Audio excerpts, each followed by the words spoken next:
Sa mundong punong-puno ng kaligaligan, laganap ang kahirapan, gutom at uhaw. Sabay pang kampihan, inggit at alitan, idagdag pa ang mga sakit at kaguluhan.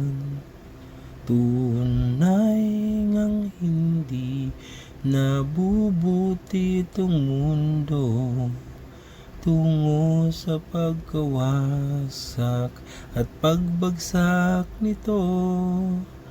Maraming nabahalat pag-asa'y naglaho, mga binuong pangarap dagling gumuho.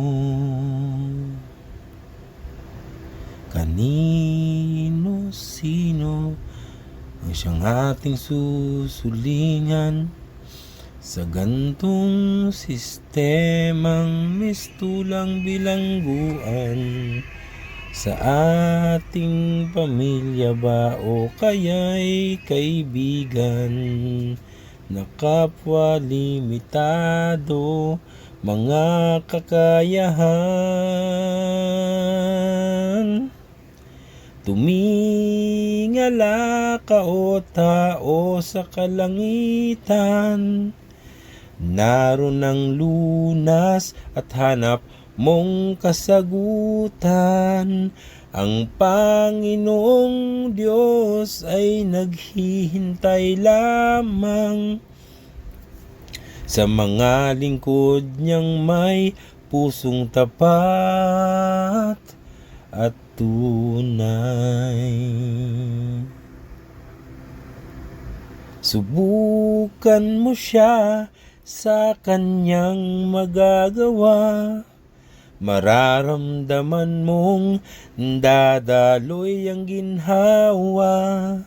Higit pa sa material na pawang panlupa, walang hanggang kaligayahan ang madarama.